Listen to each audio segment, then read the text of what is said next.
Hare Krishna. Today we are going to see the universal structure as well as the different realms outside of the universe, and we can understand how different persons with different consciousness can attain different realms. For that, we are going to refer to a verse from Sri Brahma Samhita. So, Brahma Samhita was spoken by Lord Brahma after getting the full realization. So, this verse is 43rd verse of 5th chapter, and this goes like this. Golokanamni nijadham vitale chatasa devi mahesh haridham vishuteshu teshu te te prabhava nichaya bhitascha yena govindamadi purusham tamaham bhajami. So the translation is, lowest of all is located Devi Dham, which is mundane world. Next, above it is Mahesh Dham, abode of Mahesha. Above Mahesh Dham is placed Hari Dham, above of Hari, and above them all is located Krishna's own realm, named Goloka. I adore the primeval Lord Govinda, who has allotted their respective authorities to the rulers of those graded realms. So we'll understand about this verse and how the different realms are located. So here, this is a picture which gives the overall structure of the universe as well as the higher realm, the spiritual part. So we can see in the bottom, or here you can see Karna ocean. Karna ocean. So here you can see Karna ocean, and here Karanadakashayi Vishnu, he is lying down, and as he is breathing, new innumerable universes are coming out of his pores of his body, and one of the universe is highlighted over here. He expands and enters into each of the universe as Garvadakashayi Vishnu, and he lies down. From his navel comes a stem, and on top of that stem there is a lotus flower, and Lord Brahma takes birth on top of that lotus flower. And then eventually 14 planetary system gets created within the universe. So in the middle, this is Bhuloka, where we are located, we are situated. In the bottom, there are 7 planetary systems: Atala, Vitala, Sutala, Talatala, Mahatala, Rasatala, and Patala. And if you go upwards, there are Bhuvarloka, Sargaloka, Maharloka, Janaloka, Tapaloka, and Satyaloka. So Bhuvarloka is where the ghosts and other sub-demigods are situated. Then we have Sargaloka, where demigods like Indra and other demigods are situated. Then there are higher realms where qualified sages and grihasthas are situated, and then at the top, Lord Brahma is situated in Brahmaloka. So that way, there are 14 planetary realms within universe. And on top of this, there are 7 layers which is covering the universe, made of different tattvas like earth, water, air, fire, ether. So that way, different layers are there, and that makes it like Durga. It's very difficult to penetrate and go out of this universe. Now, it requires more detailed study to understand the different layers and all those things. I'm not going into that, but I am going to the next topic here, subtopic. Here you can see Karan Dakashai Vishnu. He is just glancing over Maya Devi. And this Maya Devi is being impregnated by the glance of Mahavishnu. And this halo of this glance of Mahavishnu is called Shambhu.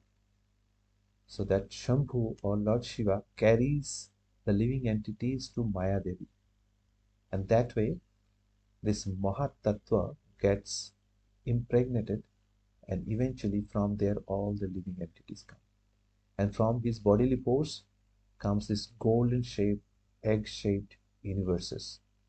And then it becomes enlarged and comes to the shape of full-fledged universe. Now, if we go above the universe, if we go to the first slide, we can see beyond the Mahatattva, there is Brahma Jyoti. Our Mahatattva is also situated in the corner of the sky, and there we can see Brahma Jyoti, which is nothing but the bodily ray of Krishna, bodily effulgence of Krishna. After Brahma Jyoti, we have Mahesh Dham. So we discussed in the previous verse that Devi Mahesha Hari Dhameshu Teshu Teshu. So Devi Dham is this Dham, the lower part, the material world. Beyond that, the next realm is Mahesh Dham. When somebody is dedicated to Lord Shiva, worshipper of Lord Shiva, when they get purified enough, they go to Mahesh Dham, beyond the Brahma Jyoti. Here is the Mahesh Dham, which is also called Mahakalpur. Now, when somebody is purified enough by worshipping the different forms of Vishnu, then they go beyond that Mahesh Dham, and then they come to Haridham. Devi Mahesho Haridhamishu Teshu Teshu. So this is Haridham or Vaikuntha realm. In this Vaikuntha realm, there are many Vaikuntha planets. Like Lord Kapila is there in Kapila Vaikuntha, Varaha Avatar is there, Kurma Avatar is there. There are many Vaikuntha planets, and Lord is residing there in his original eternal form, along with his associates. In Vaikuntha realm, devotees worship the Lord in awe and reverence. Awe and reverence is very high in Vaikuntha realm, and that personal interaction is also there, but it is very formal and less informality, or almost limited or negligible informality is there. Now, topmost of the Vaikuntha realm is Ayodhya Dham, where Lord Ramchandra is there, along with Sita Devi, Hanuman, his four brothers, and other associates.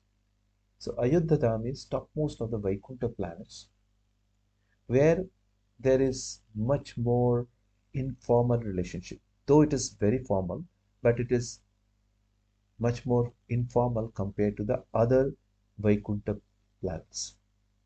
Because there, Lord Ramchandra is regarded as a great king who is like father, who is taking care of his citizens.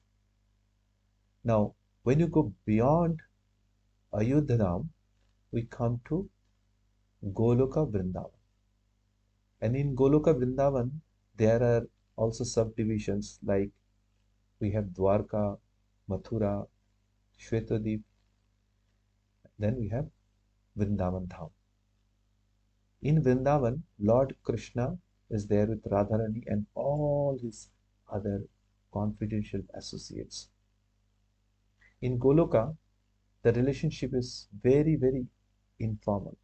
It is the topmost of the planet, and Lord Krishna is the supreme personality of Godhead. He is the controller of all the material world and even all the Vaikuntha planets. He is the fountainhead of all the incarnations of Vishnu or Krishna.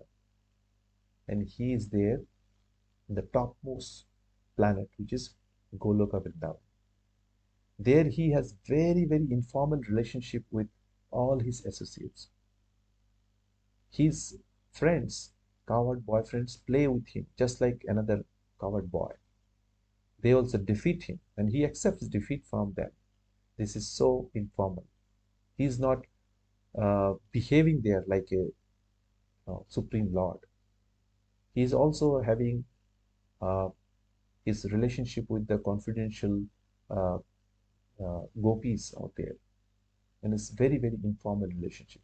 He is not behaving like a very uh, authoritative lord out there. His relationship is very informal and very sweet out there. That's why this realm is called Madhurya Dham. And the Vaikuntha Loka is Aishwarya Dham. It's more of like majesty. But Golok Vrindavan is all about sweetness. Krishna's beauty, Krishna's flute, Krishna's associates, Krishna's pastimes, everything is very sweet. So he doesn't, not only he has all the majesty, but he has sweetness which covers his majesty. He is most powerful, supreme Lord, but everything is covered by his sweetness.